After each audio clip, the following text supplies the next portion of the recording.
My cousin turned 18 recently. She's in high school. She doesn't have a car, and during her birthday weekend, thought her parents were going to buy her one. They didn't get her one and she was pretty upset. I should note that I'm not very close with my cousin, or the rest of my extended family for that matter. I only heard about this through the grapevine from my dad. Anyway, my cousin texts me on the Friday before her birthday asking if she can take my car. I just leased a new Ford Escape, to the mall and then for an out-of-town road trip with her friends over the weekend. I tell her no. She begs and pleads with me. I tell her no again. My car is for me to drive and for me only. If she wants her own car, she can save up and buy one. She calls me and says that I ruined her birthday and that she's embarrassed because her friends think she got a car for her birthday and she doesn't have one. I don't respond to her and think nothing of it. The weekend comes and I sleep in very late on that Saturday, waking up at 1 p.m. Don't judge. Even though my car is parked in my driveway and my gate is closed, I come to realize that someone egged and TP'd my car. With many eggs and 5 to 6 rolls of TP. And since the weather was warm outside, the raw egg baked into my car, along with the dried up toilet paper, destroying the paint. Since I have security cameras around my house, I decide to go back and watch.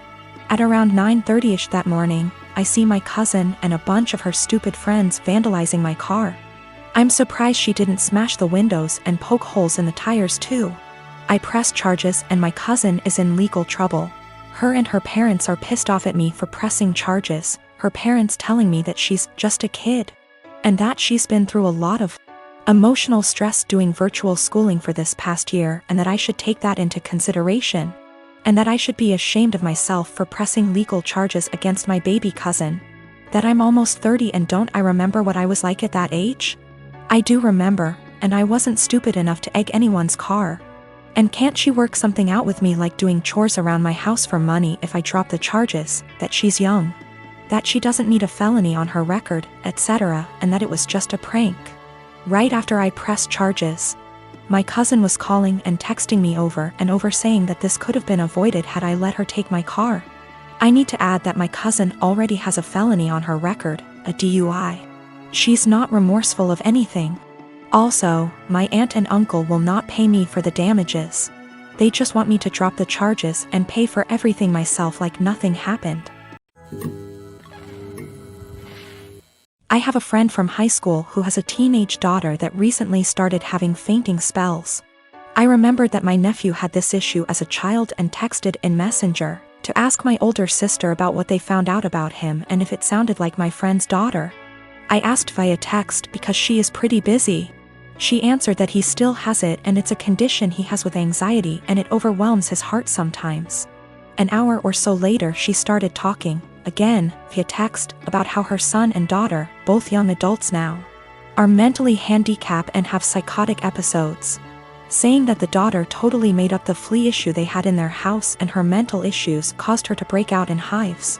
This made me confused as I've been with her kids and even took my niece on vacation with us so she could ride the slides with my husband. Not my thing anymore, and she was perfectly fine. Well, an hour later my sister texted me saying all of that was not her. After she had told me about her son's anxiety issue, she had went to work and her husband. Yes, her husband had pretended to be her and even Googled all this BS up. I already had issues with her husband. He has lied and has had other issues before. To say I was angry is an understatement. Her husband, who is not her children's father, was bad-mouthing and telling me her kids are mentally unstable. Carl already has a past of being like this to her kids and my sister went along with it. I told her, that was it. I'm done. I went no contact for the past month, although I kept in touch with the kids. She has a younger son, age 15. And he does not get along with her husband, either. I told the elder too what he had said so they had a heads up. My sister defended him initially but apologized 2 days ago. I told her that her husband needs to apologize for himself, though. He is a grown man.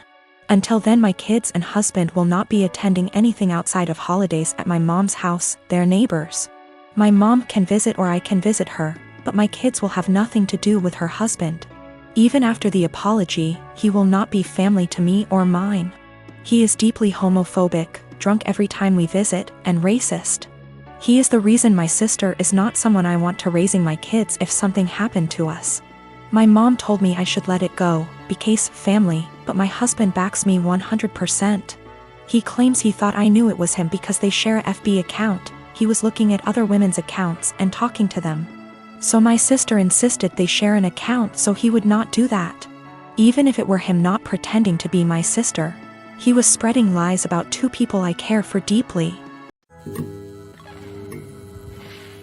I live in a not so well-off area. I am not well-off by any means, but I have a Wi-Fi connection.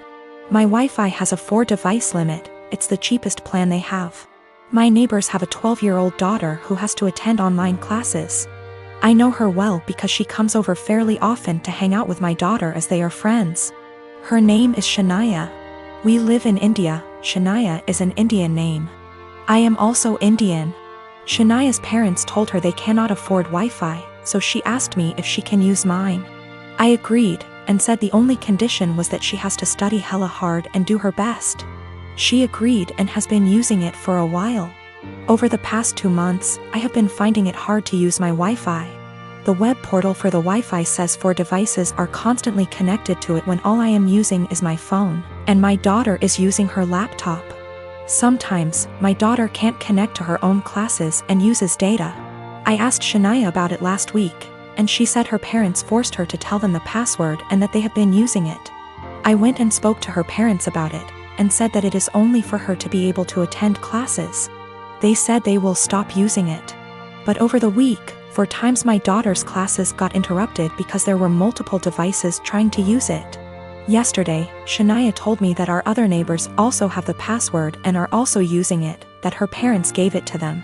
I went and warned her parents again, said I will change the password, but they made false promises again and shut their door. I changed the password and gave Shania the new one, but her parents forced it out of her again. My daughter's education needs to take priority, her classes are important. I can't let her education take a back seat, but if I change it again and not give Shania the password, her education will get affected. My newborn's pediatrician is always so crowded in terms of size of waiting room versus number of people waiting. It requires a certain amount of etiquette controlling your kid, because there are no toys, no play area, no real space for shenanigans. Enter lady with 4 kids, a newborn, 2 toddlers, and a kindergarten-aged kid, little girl in question here. She really should have brought an iPad or a second adult or something because her kids were literally running around this space, yelling and screeching. The mom was oblivious to all of her kids except the newborn, who was quietly breastfeeding while mom was glued to her phone screen. Accordingly, other people were put in the awkward position of having to discipline her kids. Several people had previously tried to put her kids back in line for whatever issue, harassing their kids, being loud, whatever. Her kindergarten-aged daughter, who clearly had some kind of special needs, was absolutely enamored with my newborn and his stroller. She was asking me if she could push it around. No, she was getting super close to my newborn, stop, and was generally just being annoying. FFS at one point when I wasn't looking and was preoccupied with my own kid. She went digging in my diaper bag and throwing my stuff onto the chair and the floor. My newborn was really fussy because we were there for a sick visit and he wasn't feeling well. And I did not feel like entertaining some strange kid. I tried being polite about it. Sweetie, where's your mommy? Points to mom, ma'am. Points to kid. The lady would call her kid back, but the kid just kept coming back to me. Rinse and repeat. I told her she needed to stay with her mom.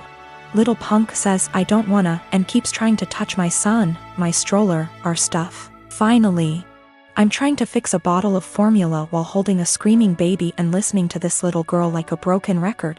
Why is your baby crying? Why is your baby crying? Make him stop. I don't like that, and her annoying self knocks my bottle of formula off the table and into my stroller. So now I'm out formula, kid still screaming, and I have a huge mess that I don't have a great way to clean up. I'm at my wit's end. I raise my voice at this kid. Look what you did. I am not your babysitter. You are bothering me. Get out of my face. People looked at me like I was the biggest. On earth? A lady speaking Spanish actually did call me a. The little girl starts crying. I'm not apologizing. The mom confronts me. I tell her she should have been watching her kid, and that's the hill I'm prepared to die on.